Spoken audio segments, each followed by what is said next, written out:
अल्लाह ताला ने कुरान मजीद में दो मकामात पर इस बात का तज़किरा किया है, और जो आया करीमा मैंने तिलावत की ये सूरह तगाबुन की आयत है। अल्लाह करीम ने इरशाद फरमाया कुरान हकीम में कि इन्नमा अम्वालुकुम व औलादुकुम फितना, फरमाया बेशक तुम्हारे माल और तुम्हारी औलाद ये आजमाइश है, ये फितना है। वल्लाहु इंदहु अजरुन अज़ीम, और अल्लाह के पास बहुत बड़ा अजर है। ये तुम्हारी माल और तुम्हारी औलाद ये तुम्हारे लिए आजमाइश है। किस किस माना में आजमाइश है? एक तो इस माने में आजमाइश है कि कहीं इनके पीछे लग के तुम अल्लाह को और उसके प्यारे रसूल सल्लल्लाहु अलैहि वसल्लम को भूल ना जाओ, और कहीं मालो औलाद के चक्कर में तुम अपनी दीनी और अखलाकी ज़िम्मेदारियों से पीछे ना हट जाओ, और कहीं माल और औलाद की मोहब्बत तुम्हें इस तरह का ना बना दे कि तुम माल में जायज़ नाजायज़ को भूल जाओ और अपनी औलाद को देखते रहो और किसी की औलाद का हक भूल जाओ। कहीं दूसरों का हक छीन छीन के अपने बच्चों के पास ना लाते रहो। ये आजमाइश है माल और औलाद। और एक माना यह है कि इन्नमा अम्वालुकुम व औलादुकुम फितना, इस माना में कि इनकी मोहब्बत बंदे पर गालिब होती है, तो कहीं उस मोहब्बत के गलबे की वजह से इन दोनों चीज़ों के असल जो मकसूद है उनसे ना गाफिल हो जाना। कहीं ऐसा ना हो कि तुम माल कमाते रहो और कमाते कमाते तुम अल्लाह की राह में खर्च करना ही भूल जाओ, इतदाल छोड़ जाओ, और कहीं ऐसा ना हो कि तुम औलाद से प्यार करो और प्यार करते करते उनकी तरबियत भूल जाओ। सहूलियात तो तुम उन्हें सारी दे दो लेकिन वो रूहानी तौर पर, अखलाकी तौर पर, किरदार व अमल के तौर पर मजबूत ही ना हो सके। तो मेरे अजीज, औलाद इस माना में भी फितना है कि इसकी मोहब्बत बंदे पर गालिब होती है, और जब वो गालिब होती है तो कई दफ़ा इंसान आजमाइश में आ जाता है। और ये जो मफहूम है ना कि औलाद की मोहब्बत गालिब होती है तो आजमाइश बनती है, इसको तो खुद नबी पाक अलैहिस्सलाम ने बयान किया। तिरमिज़ी किताबुल मनाकिब में हदीस मौजूद है। अल्लाह के प्यारे रसूल सल्लल्लाहु ताला अलैहि वसल्लम जुम्मतुल मुबारक का खुतबा इरशाद फरमा रहे थे। दौरान खुतबा महबूब करीम की नज़र पड़ी तो हसनैन करीमैन आ रहे हैं, और आते आते वो लड़खड़ाए और गिर पड़े। हुजूर ने जुमे का खुतबा रोक दिया। महबूब उठे, बच्चों को या दोनों में से एक थे उनको उठा के हुजूर करीब लाए और दोबारा मिंबर पर बैठ के फरमाया, रब ने सच फरमाया है, इन्नमा अम्वालुकुम व औलादुकुम फितना, तुम्हारी औलाद और तुम्हारा माल आजमाइश है तुम्हारे लिए। फरमाया बच्चा गिरा है और मुझे तकरीर रोकनी पड़ी, बात रोकनी पड़ी, गालिब आ गई मोहब्बत। भाई आप इस बात को अच्छी तरह समझ लेंगे और याद रखेंगे कि इस मोहब्बत के गलबे में ना बच्चों की तरबियत को भूलना है, ना माल के असल मसरफ को भूलना है, ना उसूल और कायदे ज़ाब्ते को छोड़ना है। हमारे यहाँ ये हुआ है कि तरबियत औलाद के मामले में जितनी गफलत आज हमारे यहाँ हो रही है, मैंने बहुत पहले भी कहा था, फिर कहता हूँ और बार बार कहता हूँ कि बच्चों की तरबियत के लिए सबसे पहले माँ बाप का बाकिरदार होना ज़रूरी है। ये नहीं हो सकता कि वालिद हाथ फैला के पैसा इकट्ठा करे और बेटा उसका मेहनती हो जाए। ये नहीं हो सकता कि वालिद अपनी ज़िंदगी तकवा और तहारत से दूर बसर करे और बेटा बड़ा मुत्तकी परहेजगार उसे देख के हो जाए। अल्लाह की तौफीक से हो जाए तो हो जाए, लेकिन अगर वालिद चाहते हैं मेरी वजह से वो खैर हासिल करे तो फिर खुद बाकिरदार बने, वो पहले खुद सच बोले, पहले खुद तकवे का रास्ता इख्तियार करे, पहले खुद परहेजगार बने। इसलिए कि बाकियों के यहाँ हो सकता है हमारी तकरीरें असर करें, लेकिन बच्चों के यहाँ हमारा किरदार जज़ब होता है तो हमारे अमल से फैज़ पाते हैं। तो पहली बात तो ये कि उनसे रवैया इस तरह का रखा जाए कि वो हमारे किरदार से सबक, और दूसरी बात ये कि अपनी औलाद से प्यार किया जाए। हमारे यहाँ जनाब बेपनाह डांट डपट होती है बाज़ जगहों पे बच्चों को, खास शफकत बच्चों के साथ आपका रवैया मीठा हो, डांटना कभी कभार है पर प्यार हर रोज़ है। नबी अकरम सल्लल्लाहु ताला अलैहि वसल्लम बच्चों से इस तरह मोहब्बत करते थे कि हसनैन करीमैन को, ये ज़रा बात पर गौर करना, हुजूर अपने नवासों को चूमा भी करते थे और सूंघा भी करते थे। ये बड़ी ख़ास बात है, इस पर तवज्जो करें। और हुजूर सूंघ कर पता क्या फरमाया करते थे? फरमाया ये मेरे बच्चे मेरे लिए फूल हैं जन्नत का। हुजूर उनको सूंघते। आप किसी खास चाय को सूंघते हैं, कोई ख़ास ही मुअत्तर चीज़ हो तो सूंघते हैं। हुजूर ने ये जो एक ख़ास अंदाज अपनी औलाद के लिए किया और हमें हुजूर ने हमारे लिए नमूना छोड़ा, ये समझने की बात कि उनके साथ इतनी दिलचस्पियां कि जिस तरह एक खूबसूरत फूल को सूंघा जाता है, इस तरह उन्हें सूंघा जाए, बच्चों से प्यार किया जाए। कुछ मतलब वाला साहब कहते हैं, ओ जी मेरी ना फिर पुत्र तो ना पता है ना, मेरी फिर तबीयत कौड़ी है। अच्छा जी, क्यों कड़वी है? आप मिर्चें खाते हैं?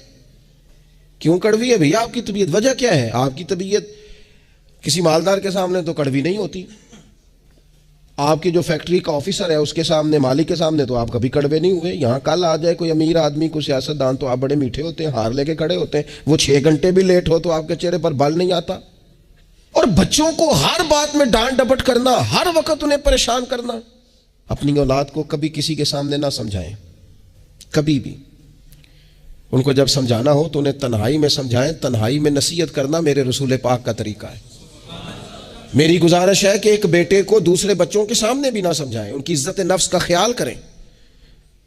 कभी भी अपने बच्चों को दूसरों के बच्चों की मिसालें ना दें। फलाने का बच्चा उधर चला गया, भैया आप क्यों कंपैरिजन करते हैं किसी के साथ? अगर इनको कभी मिसाल देनी पड़े तो या हजरत उसामा बिन ज़ैद की देना, अगर कभी मिसाल देनी पड़े तो हजरत मुअव्वज़ और मुआज़ की देना, अगर कभी मिसाल देनी पड़े इनको तो हजरत अब्दुल्ला बिन जुबैर की देना, और जब ज्यादा कलेजे ठंडे करने हुए तो फिर इमाम हसन और हुसैन की मिसाल देना। लेकिन ये क्या बात हुई, फलाने का बच्चा दौलतमंद हो गया तो पीछे रह गया? क्या बात करते हैं आप? आपके बच्चे की इज्जत नफ्स है, वो वकार रखता है, वो सोच रखता है। और मेरे नबी पाक ने फरमाया अपनी औलाद की इज्जत करो। किसकी? हाँ, अपने बच्चों को इकराम दो। हर वक्त एक बुजुर्ग के पास लोग अपना बच्चा दम कराने आए तो माओ की तरीका होता है बात करने का। उसने आके कहना शुरू कर दिया, पहले सारे ठीक थे, समझदार भी थे, बात में मानते थे, ये जिद्दी भी है, नकम्मा भी है, निखट्टू भी है, लड़ता भी है। तो बुजुर्ग कहने लगे मैं दम कर देता हूँ, लेकिन मेरी बहन उस बूढ़ी औरत को फरमाने लगे या उसके बाप को कि भाई आप ये जितनी बातें आपने की हैं ना, क्या ही अच्छा होता आप इसके सामने ना करते, ये लफ्ज आप यूं अदा ना करते। आप तो इसे पक्का कर रहे हैं कि तू जिद्दी है, आप तो कंफर्म कर रहे हैं कि तू लड़ाका है, आप कंफर्म कर रहे हैं कि ये नाफरमान है। क्यों आपने इसके सामने ये बातें की? ये आपको अगर करनी थी, कोई दुआ चाहते थे आप इसके लिए, तो आप तन्हाई में मुझसे बात करते। आप इसे पक्का करा रहे हैं कि जिस तरह का मैं कह रहा हूं, तो बच्चे का ज़हन बन जाता है। जो उसे बार बार कहा जाता है ना, उसका ज़हन बन जाता है, कहता है मैं हूं इस तरह का, मिजाज इस तरह का। उसे कभी पक्का ना करें, उसे तसल्ली दें, उसे तशफ़ी दें, उसकी ढारस बंधाएं, उससे प्यार करें, उसके साथ मोहब्बत करें। उसे आप इस तरह का रवैया दें कि बच्चा आप पर एतमाद करे। आपको पता है, ये जो बहुत सारे बच्चों के साथ खुदा ना खास्ता कोई अपना बेगाना किसी किस्म की कोई ज्यादती करने लग जाता है, वो घर क्यों नहीं बताते? वो किसी जबर का शिकार हो या किसी ब्लैकमेलिंग का शिकार हो, वो अपने घर में क्यों डिस्कस नहीं करते? घर वालों ने प्रेशर इतना ज्यादा डाला हुआ है। इन रवैयों से बाहर आए आप और जिंदगी को उस खूबसूरती के मुताबिक आपका बच्चा आप पर एतमाद करे, वो आपसे कह सके, वो आपको अपना दुख बता सके, उसको पता हो कि हर मामले में मेरी गलती नहीं निकाली जाएगी, उसे पता हो कि मैं जब कोई बात करूंगा तो मेरी सुनी जाएगी, घर के अंदर मेरी राय को अहमियत दी जाएगी। ये हमें एहसास कमजोरी सिखाते हैं बाज़-औक़ात बच्चों को। इससे बाहर आए। ओ ना ना तुसी ना अच्छे कपड़े पाया जे, कोई किया कहने दो जिसने जो कहना है। आप शुरू से बच्चों को इस तरह का बना रहे हैं कि वो लोगों को देख के बेचारे जिंदगी गुजारेंगे। क्यों इस एहसास महरूमी का हम अपनी औलादों को शिकार करते हैं? वो बाप के साथ वक्त गुजारें। मैं जी मसरूफ बड़ा हूं, तू ज्यादा मसरूफ है या रसूल पाक ज्यादा मसरूफ है? हुजूर की तो नवासी जिद करती हैं। सबसे बड़ी नवासी सही बुखारी में मौजूद है, हज़रत ज़ैनब की बेटी। नबी पाक नमाज के लिए जा रहे, कहती मैंने भी जाना है। हुजूर नमाज के लिए आते तो बच्ची को उठा के साथ ले आते। सहाबा फरमाते हैं नबी पाक क़याम में है तो बच्ची यहाँ है। हुजूर रुकू सजदे में जाते तो बच्ची को करीब खड़ा कर लेते। और फिर प्यार बेटियों से तो हुजूर ने किया ही। शहजादियां चारों जब आती हुजूर उठ के खड़े होते। सैयदा पाक के बारे में फरमाया, सबसे छोटी बेटी के बारे में, कि फातिमा तो मेरे जिगर का टुकड़ा है। लेकिन यहां बात खत्म नहीं हुई। नवासों और नवासियों से प्यार। मैं नमाजी हूं जी, बच्चे को ले जाओ। मेरे रसूल पाक पर बच्चे पेशाब कर देते, हुजूर पानी बहा देते। तो मैं फिर क्या हो गया है? मैंने बहुत बड़ी बात कर दी अगर आपकी समझ में आए तो। और अल्लाह ताला शऊर दे सकता है। हुजूर किसी जानवर पर सवार होते थे तो जानवर पेशाब नहीं करता था जब तक हुजूर सवार रहते थे। रब चाहता तो बच्चा कभी पेशाब ना करता। इतना बड़ा काम इसलिए हुआ कि तेरी और मेरी समझ में बात आ जाए। मैं किबला हजरत साहब होता हूँ, मैं हाजी साहब हूँ, मैं नमाजी साहब हूँ, मैं फलां साहब हूँ, लिहाजा बच्चों को ले जाओ, मैंने नमाज। वो तू ज्यादा पाक साफ है? आपके अंदर कुछ ज्यादा रानाई आ गई है कि आप अपनी औलाद को वक्त नहीं दे पाते? रसूल पाक अलैहिस्सलाम का लहजा और अंदाज, कुर्बान जाएं। यानी बच्चों को ना मजा आए। सारी दुनिया से पैसे लिए हैं इंसान ने, कमाइयाँ की हैं, जायदादें बनाई हैं, बड़े बड़े उसको प्रॉफिट हुए हैं, लेकिन सारी जिंदगी दादी के 10 रुपए भूलते ही नहीं। वो जो दादा से लड़ के लिए जाते थे 5 रुपए, वो भूलते ही नहीं। वो अब्बा जी से कभी पैसे चाहिए होते थे तो अब्बा जी से नहीं डायरेक्ट कहते थे, दादी अम्मा से कहते थे, दादी आज 100 ही लेना है। तो दादी के पास बैठे होते तो अब्बा जी को बुला के दादी अम्मा कहती रुपया 500 देना मैनू चाहिए। तो अब्बा जी कहते अम्मा जी की करने ने, तेन बाजार देना जरूरी है, तू दे ना 500। तो अब्बा जी कहते मैनू समझ लगती पई जो इतने हो रहा है ना। अब वो जायका सारी जिंदगी भूला, उसकी लताफत नहीं गई, उसका हुस्न नहीं गया। वो 100 रुपया नहीं था, वो खरबों रुपए थे। इसलिए कि जिस चाशनी से वो मिले ना, जिस दर्द से, वो अम्मा से पैसे लेते वक्त तो यूं लगता है कि बंदा दुनिया के सबसे बड़े खजाने के सामने खड़ा है। इस लुत्फ को दुबाला करे जिंदगी में। ये हमारा कल्चर नहीं, ये हमारा हुस्न है, ये हमारी तहजीब है। नबी पाक अलैहिस्सलाम की नवासी जनाब उमामा बिनते ज़ैनब रदी अल्लाह ताला अन्हुमा, एक हार आया हुजूर के पास तोहफे में। तो हुजूर ने फरमाया मैंने उसको देना है जो मुझे सबसे ज्यादा प्यारा है। अज़वाज मुतहरात कहती हैं दौड़ लग गई थी, हफ्सा को मिलेगा, मैमूना को मिलेगा, उम्मे हबीबा को मिलेगा। सैयदा आयशा सिद्दीका कहती हैं मेरे दिल में बड़ी बात थी कि अगर किसी और को मिल गया ना तो मैं तो समझती हूँ करीम सबसे ज्यादा मोहब्बत ही मुझसे करते हैं। कहते हैं ये बात चल रही थी और वो जो थोड़ी देर के लिए वो इंतजार था कि किसको मिलेगा, तो वो इंतजार बड़ा हसीन, बड़ा खूबसूरत था, उसमें बड़ी रानाई थी। लेकिन कुर्बान जाएं, नबी करीम ने फरमाया मैं तो अपनी बड़ी नवासी जनाब ज़ैनब की बेटी उमामा को दूंगा। और हुजूर ने वो हार ला के उन्हें अपने दस्ते मुबारक से पहनाया। पर मैं कितना प्यारा लग रहा है मेरी बेटी को। थोड़ा सा ना अपने रवैये में वुसअत। बच्चों को हमारी हाजत है और हमें दौलत की हाजत है, हमें पैसों की हाजत है। हमारा गाहक आ जाए तो बच्चे को थप्पड़ मारने से बाज नहीं आते।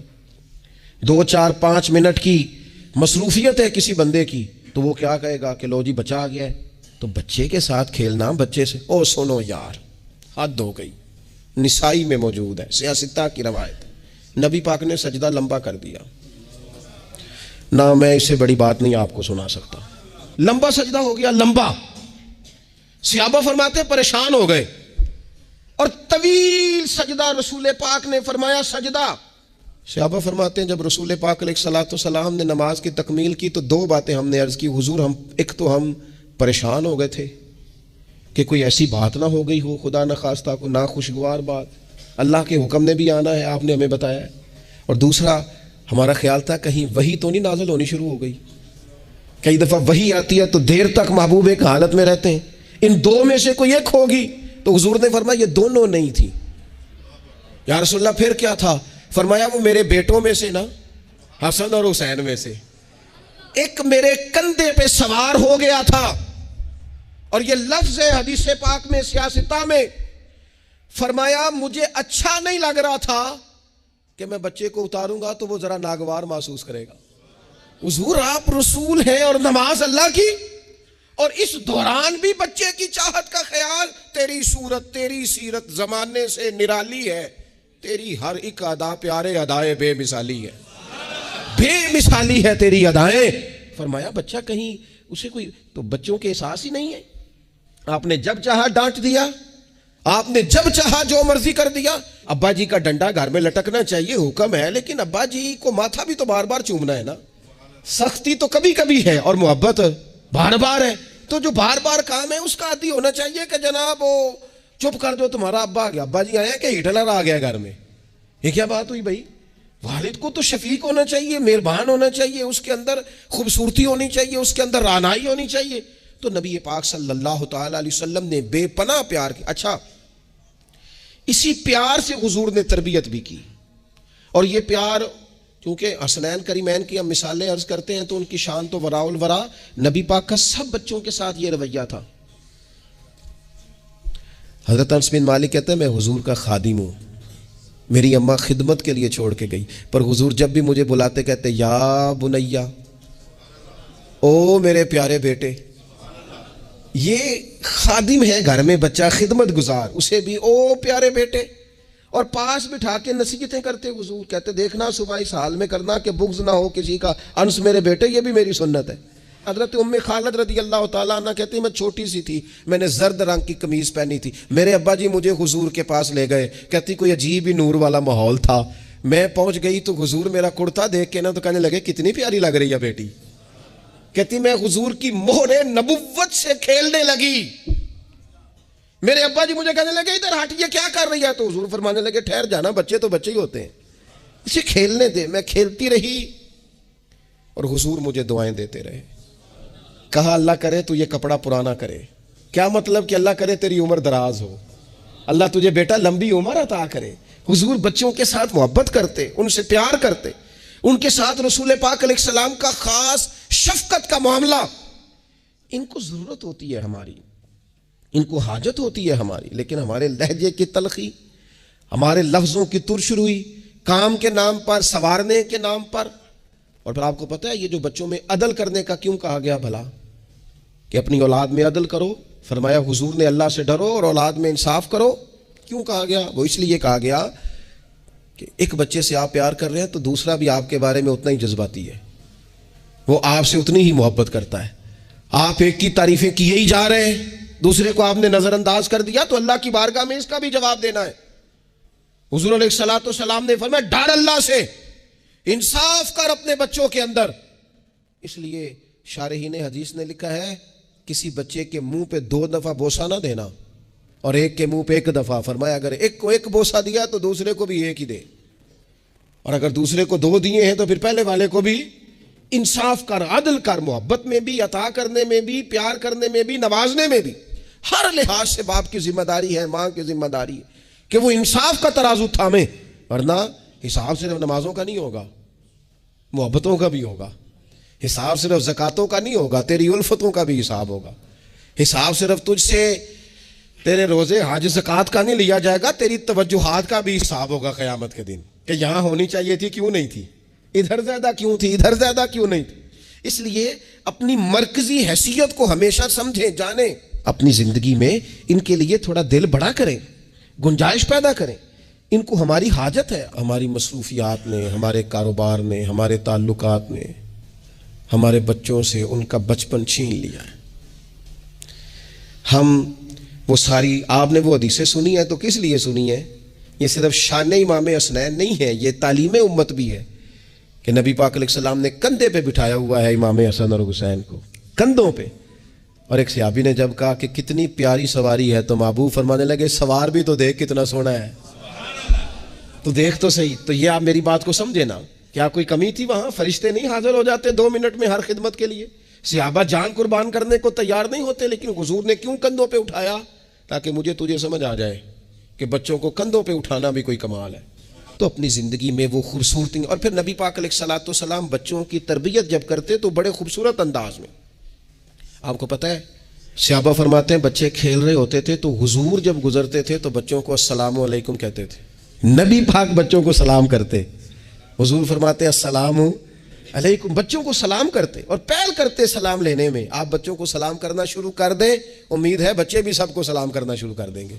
लेकिन ये शिकवा करना कि लो जी मैं इतना बड़ा बुजुर्ग आदमी हूँ, मैं इतना बड़ा पढ़ा लिखा हूँ, मेरी ये शख्सियत है, आपने मुझे सलाम ही नहीं किया, ये तो मुफ्त का रट्टा है। हुजूर बच्चों को सलाम करते ताकि बच्चों को अस्सलामु अलैकुम की समझ आ जाए। ये बच्चों को सिखाएं, उन्हें याद कराएं, और उसका तरीका ये है कि आप उनको सलाम लेने में पहल करें, आप उनको सलाम कहें। हाँ, सिखाने के लिए आप उनसे मुतालबा कर सकते हैं कि यार मैंने सलाम कहा है, तुम्हें जवाब देना चाहिए था, हमने क्यों नहीं दिया, ताकि उनको समझ आ जाए कि ये अस्सलामु अलैकुम और वालेकुम अस्सलाम ये एक सुन्नत है। फिर अल्लाह के प्यारे रसूल सल्लल्लाहु तआला अलैहि वसल्लम बच्चों को छोटी छोटी चीज़ों के आदाब सिखाते। हुजूर तशरीफ़ फरमाते तो एक बच्चा अंदर आ गया, अस्सलामु अलैकुम कह के दाखिल हो गया, तो महबूब करीम ने बड़ी मोहब्बत से, बड़े खूबसूरत लहजे में फरमाया बेटा वापस जाओ, पहले इजाज़त लो, फिर सलाम लो, जब इजाज़त मिल जाए फिर अंदर आना। उस लहजे में इतनी खूबसूरती थी कि उस बच्चे के दिल की गहराई तक मैं समझता हूँ बात उतर गई होगी। वो वापस गए, उन्होंने जाके इजाज़त मांगी, इजाज़त मिली और सलाम लेके वो दरवाजे रसूल पे हाजिर हो गए। बच्चों के साथ खास मोहब्बत, खास दिलचस्पी। एक दफ़ा मैं हरमैन शरीफैन हाजिर था, मेरे बिल्कुल सामने अगली सफ़ में नमाज का टाइम हो जाता है जब, तो आहिस्ता आहिस्ता लोग ज़्यादा आने शुरू हो जाते हैं। तो ज़्यादा रश हो रहा था, लोग ज़्यादा जमा थे। तो एक बुजुर्ग थे, तो वो अपने दामाद से, उनकी गुफ्तगू से अंदाजा हुआ, मैंने कान तो नहीं लगाए हुए थे लेकिन बुजुर्ग गुस्से में बोल रहे थे तो बोल ही ऊंचा रहे थे जरा। तो वो कह रहे थे अपने दामाद से कि बेटा तू है तो जवाई है, अब तेनों मैं गल करना मुनासब तो नहीं समझदा, पर यह कि बच्चे तो आपने मेरे ज़िम्मे लगा दिए, वो मुझे ना इबादत करने देते हैं, ना कुरान पढ़ने देते हैं, नाना नाना कह के मेरे पीछे ही भागते रहते हैं। तो मैं हाज़िर हूँ, लेकिन थोड़ा सा ना इनको समझाएं और कायल करें, यहाँ आके मुझे ज़रा अल्लाह अल्लाह करने दें। तो बच्चा माजरत खान अंदाज में अपने ससुर को, बुज़ुर्गों को थोड़ा सा कायल करने की कोशिश कर रहा था कि चलें अब ख्याल करेंगे, हम कहते तो बड़ा हैं कि हमारे साथ आएँ, लेकिन वो आपके पीछे जाते हैं, करें क्या।